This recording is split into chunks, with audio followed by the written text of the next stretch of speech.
to reset my fuel economy right now and just see what we get on this trip going up to this dealer. They've got a new ZR2 in stock in the gas version, and I haven't had a chance to drive one, but I've driven the 7.3 in the Tremor. So I'll let you know how this goes. Do a little cold start here.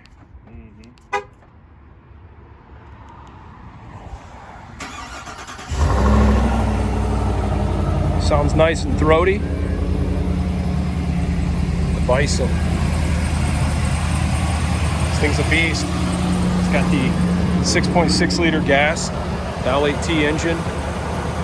Pull it out now. Valve train, everything sounds nice and quiet. All right, we'll get in this thing, see if it's got the passive steps. It does not, let me see. It does have the power running boards, that's nice. See what we got here. Definitely piano black interior. See kind of the black around here. Display and everything is really nice. Isn't it beautiful? Yeah, I like the soft points on the sides of the doors. I like the trim too. Yeah, it's beautiful. Yeah. Dash layout. You can see some of the styling cues from the Corvette. You know what I mean? The Stingray. Yeah, yeah. Got the heads-up display. Now this heads-up display is really nice and bright. Huh. Backup camera. Yeah. The rear facing. Got the rear. Yep. Actual rear camera. 360 camera. Now let's see if it's okay. It does do that too. I like that how it's got the guidelines that swing to the left and right as you swing, turn the wheel. Heated and cooled seats, heated steering wheel. All right, I'm gonna reset the trip here. Reset that score. All right, yeah, nice resolution in the cameras, that's for sure. All right, I'm gonna see what different drive modes it has. You see it's got normal and off-road. We're gonna put it to normal. Make sure you get the best fuel economy. All right, I'm gonna set the cruise here. Let's see what we got. Set. See what kind of fuel economy we get. Get this dude out of our way here. Right off the bat, I really like the infotainment. The layout and everything, the steering wheel controls, everything in your hand feels good. Heads-up display is huge. Road noise, I'd say is pretty similar to the Tremor. Seats feels good, really good lumbar support. This would take some getting some used to. But you can kind of see at 80, you're looking at probably, well, I'm catching up with someone now. I really like the interior of this thing. I think they hit it out of the park with the new trucks. All the buttons, ergonomics, the storage up top. Let's see, it's pretty deep, nice. Dash layout, beautiful. Gauges. The only thing I'm not a fan of is piano black. And actually, this isn't as bad as what I've seen in piano black in the past. It doesn't show the dust as bad or fingerprints as bad, so that's good. So let's see what we got for fuel economy on this little loop we just did. Okay, so 11.8 miles per gallon for a 17-mile trip. I'm gonna go and do the exact same loop with my truck just for comparison. But, you know, I'm a big fan of the new ZR2.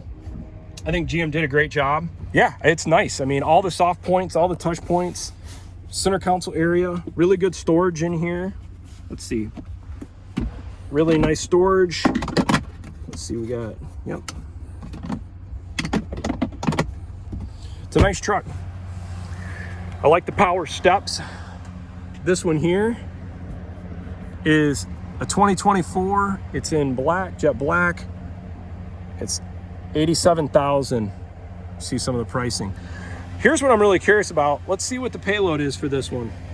2,848 pounds. And let's see if we can see. Okay, so GVW is 10,850. Max payload 2,849. Curb weight 8,000 pounds.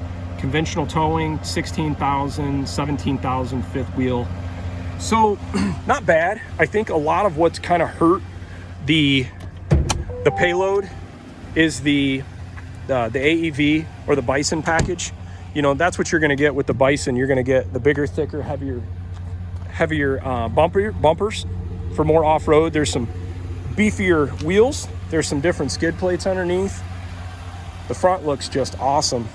The front bumper, really like it. Really tough. Pop the hood here, see what this beast looks like. Doesn't have, it has the struts, doesn't have the bar. It's kind of nice. Got a lot of room to work in here, which is nice. The diesels have so much, they're so packed in here. You can see where you could put a second battery.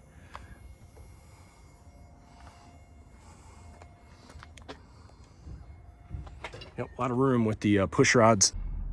Okay, gonna reset the fuel economy and go do the exact same loop we just did with the ZR2 with the 6.6 liter gas engine. One of the observations I realized right off the bat, comparing the ZR2 to the Tremor has a little more of a side-to-side wallowy feel in the suspension as far as like hitting bumps and expansion joints, whereas the ZR2 felt a little more composed, a little more sports car feel, which makes sense because if you look at the history of the DSSV shocks, you know, they do stuff, I think, for like Ferrari and a lot of like race sports cars and whatnot. As far as, this is a pretty rough road we're on right here.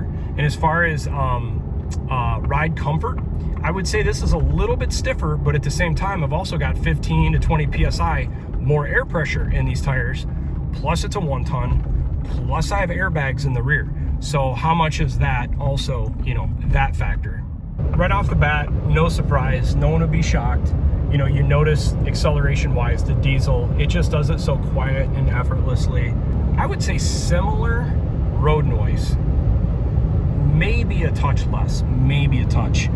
One thing where I think I've noticed General Motors has done really well in their heavy duty gas truck options in the past few years is when the gas engine with the GM revs up, it'll be at like 2,500 to 3,000 RPMs. It doesn't make a whole lot of noise, which I really appreciate because I'm doing a lot of highway driving, which is one of the reasons I choose a GM HD gas engine for that reason. Heads up display going down the road, pretty similar as far as like, you know, brightness and features. We'll see how fuel economy compares. You know, I don't think anybody's going to question that diesel's probably going to do a little better, but I'll be curious to see how it compares as far as better. Road comfort going on the road feels pretty similar. In the steering wheel, I don't know. I could go either ways. There's things I like about that GM steering wheel. It feels a little bit smaller in the hands, and it feels a little sportier. I don't know how to explain that. I don't know if that's all part of GM's like marketing for the ZR2, but it feels like a little bit of a sportier steering wheel, where this feels a little bit more utility based.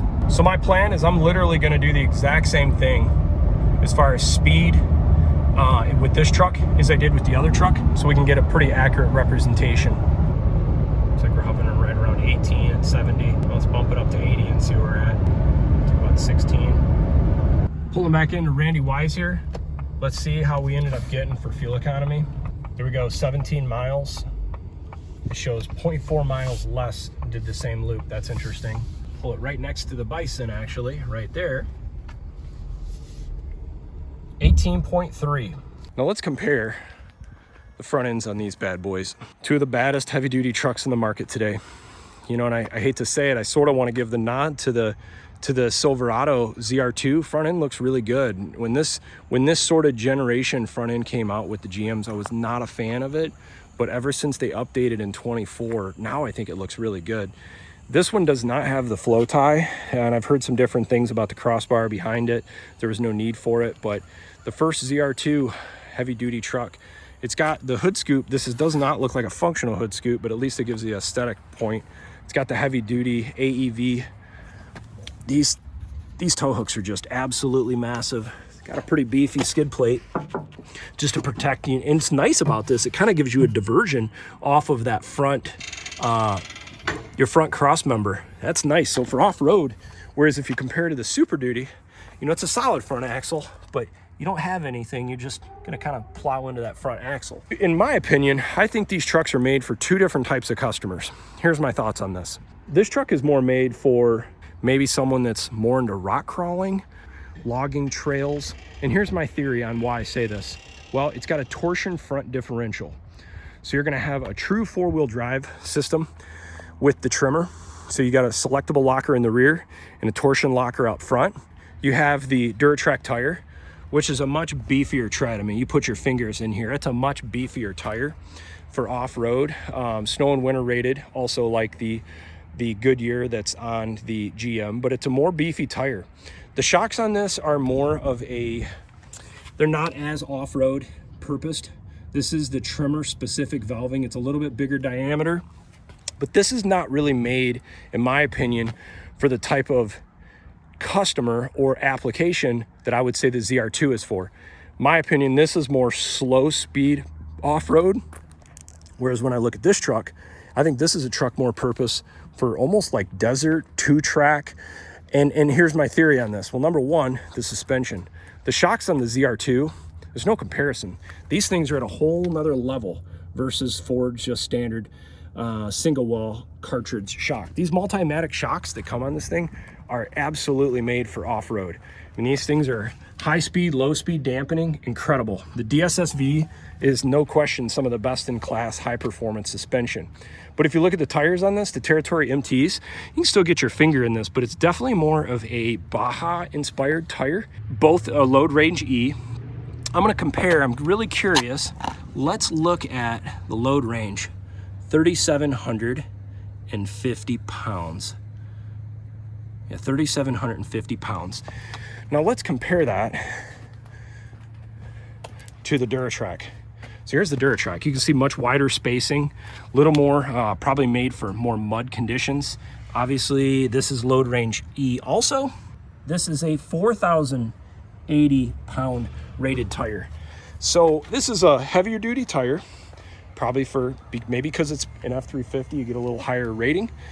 But, you know, just kind of my observations, I see this truck as more of a high-speed desert racing, two-track, high-speed truck, and it seems to be that's what they're going for. Also, one of the other downsides, you have an open front differential, whereas the Tremor gets you a locked front differential. So if you were in truly the most intense mud, snow, rocks, this is going to perform better from a traction standpoint than this. A little bit more aggressive tire and a true four-wheel drive system. You get a selectable locker in the rear, open locker in the front. But I bet you in two-tracking environment, maybe at dunes, whatever you're, you know, what you're trying to do off-road, I think this is going to be a better suited truck. The other thing I was just going to look at is, you know, looking at these trucks, mirror height, cab height looks pretty similar. But if you look at the back of the truck is where you start seeing a difference. Look right here. The Bison literally looks, I'd say, 1.5 inches or 2 inches taller than the F350 Tremor. Let me see if we can see from the side. So we got a Beagle over here going crazy, but you can see like 1 inch or 2 higher. Let's look at tailgate functionality here. Both get the soft drop. This gives a little bit more capability for the tailgate with the multi-flex. Let me see how this works. I always forget. Obviously a different type of step, whereas Ford uses a step like this. Pros and cons to each.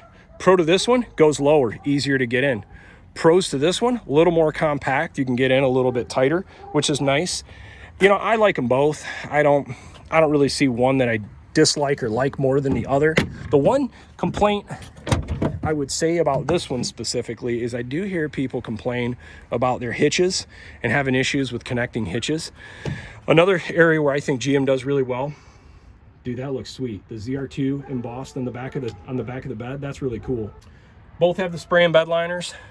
Both have similar amount of interior options. You got your 7-pin, 4-pin inside, fifth wheel prep, both trucks, LED lights inside, easy up. I got stuff still loaded in the back of my truck right now. Still got your 7-pin, 4-pin, LED lights inside. Backs of the trucks, I would probably slightly give the nod to the GM.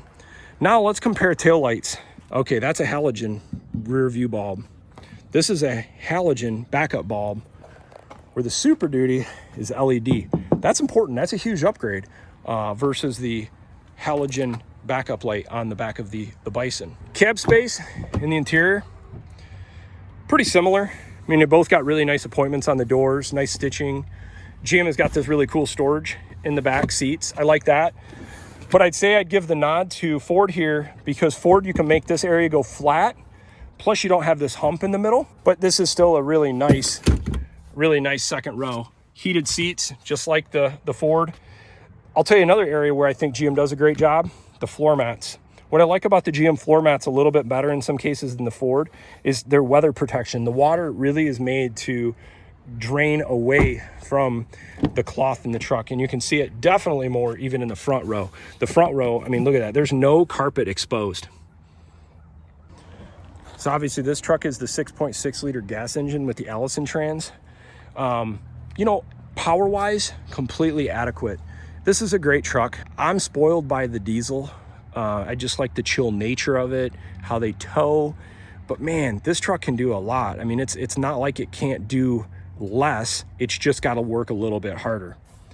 Now let's compare to the interior of the Ford. So I don't have the power steps in my truck, but it does have the off-road specific boards, the Tremor boards, but you can get the power steps as a free upgrade when you get the Lariat Ultimate. Let's look at the payload. Huge difference there. Talking 1,300 pounds more payload in the F350. Interior-wise, a lot of the soft trim work. Here's the floor mats. These are pretty decent, but you definitely got more carpet exposed along the sides, but it still channels it pretty decently. Seats, pretty similar. Now let's compare the interior and the dash and everything. Start this thing up. It's nice. Similar kind of controls, similar display as far as size. I think the infotainment area on the Ford is not as great as the GM. I think it looks a little bit more high-tech, a little bit more advanced on the GM. Heads-up display, pretty similar. Both really good, both really bright, both similar amount of options. Where I give the nod though to the GM is you've got controls over here for the heads-up display. Whereas for me to do that, I have to go into here and click on this and then go into individual adjustments, vertical, brightness, image rotation. And by the way, you can't change any of this while you're going down the road. That I'd give a big nod to the Silverado ZR2. Now, in another area is I'm gonna look at drive modes. This is where I think Ford really does a lot more. So let's just select some different drive modes. You got Eco, get better fuel economy. You've got your trailer tow haul. What's cool about trailer tow haul is it totally changes your menu. Look at how your menu totally changes here. I think this is awesome. You can do a lot of customization. It moves your tachometer up top. That's awesome, okay? Now, let's go to normal mode. Just your standard gauges. It doesn't kill the turbo or the power like the Eco mode does. And then let's go to your slippery roads. It's probably gonna throw it in four-wheel drive, yep, okay? So that probably is gonna derate the power a little bit. I haven't tried that so much yet in snow. And you have slippery roads, and then you've got off-road, which I have used this. Cool thing with this is that display that kind of comes on. That is awesome. And then it kind of brings in these menus, which is really neat now too. Now let's go to, now we got one last, you got rock crawl mode, which that's gonna tell you to put the truck in neutral for low to go in place. I'm not gonna do that because I'm not gonna do it in this mode. But that's it. You've got a lot of different modes. Let's see, what do we got there? We got 1, 2, 3, 4, 5, 6 different modes, okay? So I'm going to reset my tripometer. I just drove here, by the way, getting 18.7 miles per gallon. We'll reset this one just for comparison's sake. All right, I'll pop the hood. Still has the struts on the hood, just like the GM. There's definitely a lot more packed in here. With the diesel, you obviously get the 2 batteries. Not as much room if you want to ever do any of your own work on this thing. A lot of clicking and noises going on as the engine shut off. Headlights wise, you know, it's hard to say as far as which one's gonna perform better, but I would give the nod to the GM is it's got projector, whereas Ford has reflector. Price points on these two trucks. This was like $92,000, $93,000, and this one's like $84,000 range. But if you had the Duramax, it's also gonna be around $94,000. Price point's pretty similar. Advantage to the Ford, payload. Advantage to the Ford, locking front differential.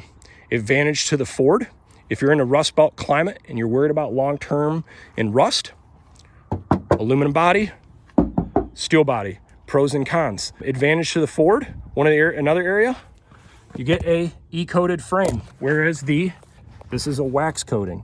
You can kind of see it gets right on your finger. I'm gonna give you some of the advantages to the GM. Advantage to the GM, open front differential. And you can say, how could that be an advantage? For your day-to-day non-off-road scenario, an open front differential will be better because you won't get torque vectoring or torque steer or all that stuff that goes on with a torsion front differential. So for your day-to-day pulling trailers in wet and slippery conditions, this is gonna be a little easier truck to drive. This suspension, no comparison. These Multimatic shocks on a whole nother level. So off-road capability, no comparison. Another advantage to the GM, and this is as a Ford person and a Ford owner right now, I think this interior. Now, one of the things I don't like about the GM, I'm not a big fan of this yellow stitching per se. Not for me, but the overall appeal, shape of the seats, definitely the instrumentation panel, this whole area, I think is a little nicer than a Ford. I like the layout, I like the buttons, I definitely like the infotainment area. Storage, pretty similar, not a lot of differences there. Second row, pros and cons, storage behind the seat. That truck gets more flat storage. Glove boxes, both have 2. Let's look at the drive modes now on the GM. Look how beautiful these gauges are. These things are just awesome. Here's what I was saying. I really like the heads-up display options right here. I think that's great. I think these heads-up display options, you can change your info. You got compass, you've got your off-road, your pitch and roll, and then you've got just your lane centering with speedometer, and then it kind of shows your distance for adaptive cruise. And you can change from here, you can change your brightness, you can make it go dimmer, brighter, and then you can move it up and down. I like that you can do this from the road and right from there. It's a great idea. Here's the one thing though where I think Ford has a bit of a demand. Here's your different drive modes. Let's go to your drive modes. Off-road, normal, that's it. Now if I go to off-road, I wanna see what's different here. What changes in the display? I don't know, maybe there's a setting somewhere else, but I'm not really seeing any difference here. Here's another day-to-day feature I think that's nice. Having this auto 4-wheel drive, whereas the Ford only has 2 high, 4 high, and 4 low, it does not have an auto button. That's nice. Infotainment, I think it's pretty similar. You can tell it's using the Google Maps. I've seen that on some other GM vehicles.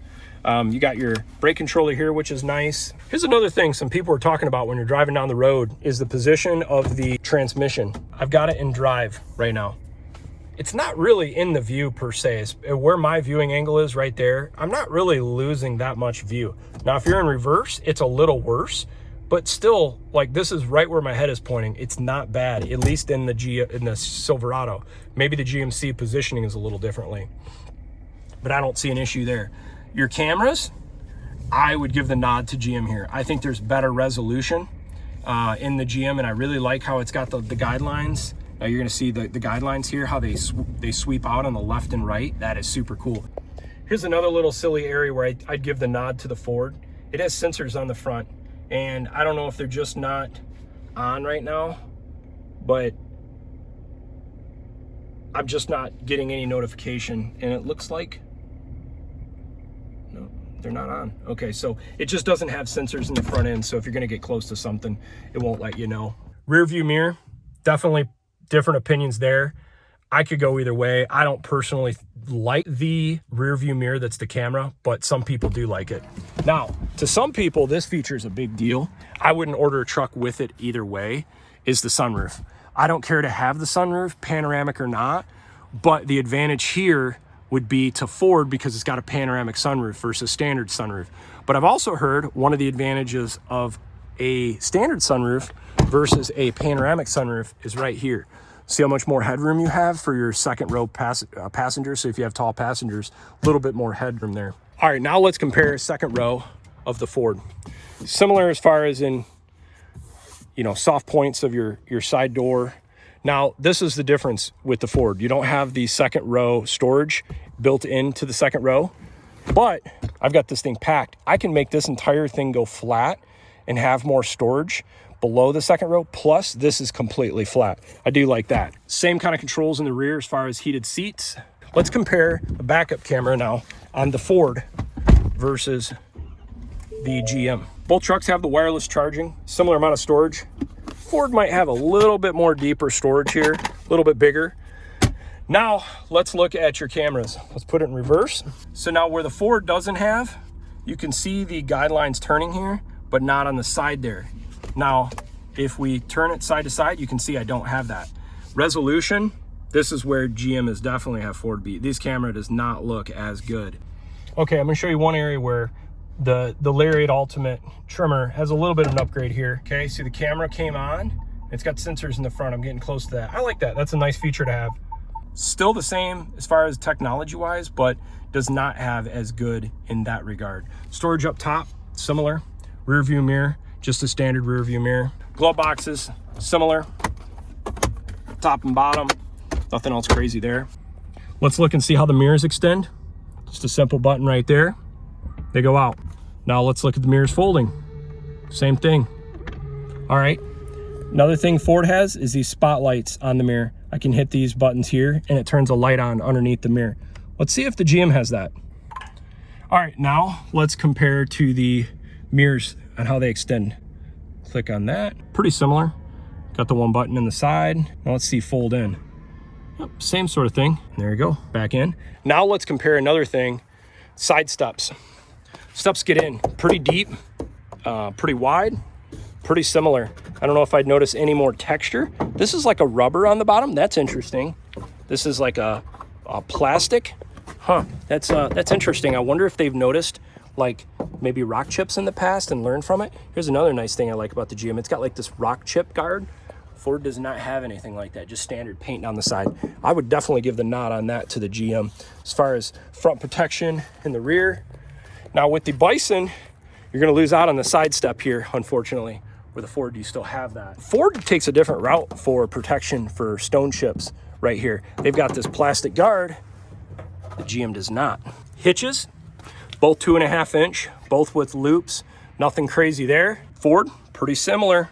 Nothing else, anything too crazy. This does have the emergency loop connection, but pretty similar there.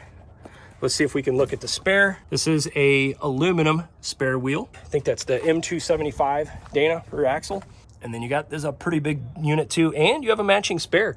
So nice on GM to do that as well for this truck. Here's another thing I was gonna show, another reason why I think the Ford F250 or F350 Tremor are more geared to heavy duty use. They come with overload spring pack. So you got the overloads front and rear, no overloads. You have no overloads front or rear. So just another little detail. All right, let's compare the headlights now. Got the projector headlights with the nice surrounds on the ZR2. Let's go to the Ford. Got the reflector headlights with the nice surround. I would have to, looks wise, it's tough. It's totally personal preference. They both have LED fog lights. Both seem super bright in my eyes right now, I can tell you that much. I don't know if I could say one is brighter than the other, but they're both very bright. All right, just to kind of sum this up, which truck would I choose and why? Well, if I was the weekend guy that didn't tow heavy, not a heavy fifth wheel, not heavy payload, and I don't care about a locking front differential or heavy payload capacity or an aluminum body, I'm going the ZR2. I think it looks really sharp. I think the shocks on it are just another level. I would love to see what this truck could do in the dunes. I think it's gonna be incredible. I think looks-wise, it looks great. Now, for the person the Ford is for, I think it's more of a work truck, to be honest with you. Considering the fact that GM did not make this truck in a 3500, which in my opinion, and I've seen some other YouTubers say the same thing, they should have made this in a 3500 as well, because there's people that want to have an off-road truck, but need to also tow heavy. Payload. Given the fact that this is a 350 1 ton and this is a 250 2500 3/4 ton, you're picking up literally, because the AEV package and everything, there's like 1,300 pounds of extra payload in that truck. Front locking differential. This truck is more, I think, for more of someone looking for work. This truck, I think, in the dunes and off-road is just going to be phenomenal. And you know, where GM has really hit a home run forever, man, their gas V8s are just a workhorse. There's no doubt about it. These things are reliable. Everybody that gets them, you know, they might complain about fuel economy. Yeah, it's probably terrible. You're going to get 10, 11 miles per gallon. But if you're wanting long-term reliability, you know what, GM gas V8 is just solid. So that's my perspective, guys, on the all-new 2500 Silverado AEV Bison Edition. Sweet truck. I want to give a thank you to Randy Wise Chevrolet, Mr. Larry Hill, just an old school, good dude who's a car enthusiast. If you're looking or interested in this truck, definitely reach out to him. There's the Bison versus the Tremor. What do I think as far as between the two trucks? Man, if the Bison or the AT4X would have been out when I bought my F350, it would have definitely been a tougher decision. But for me, and at the end of the day, when you're buying a truck like this, it's not about being a toy. There's a purpose in mind, and my purpose in mind is for towing a trailer. If towing a trailer, I'd still give the F350 Tremor. Thanks for watching. I hope you enjoyed this video comparison of the F350 Tremor and the new ZR2 Heavy Duty. Both awesome trucks. You can't go wrong either way. Thanks for watching.